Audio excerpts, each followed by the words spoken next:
Hi, my name is Nisa, and this is how to make your hairdo last overnight.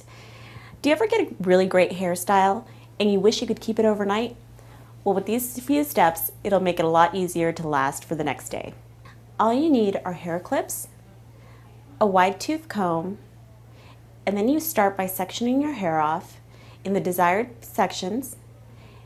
Pin them to the top of your head until you've done the entire head. Go ahead and proceed with your bedtime routine, and then in the morning, remove the clips. And once you've removed the clips, tousle your hair and shake it around until you've reached the desired volume. And then you can finalize with hairspray.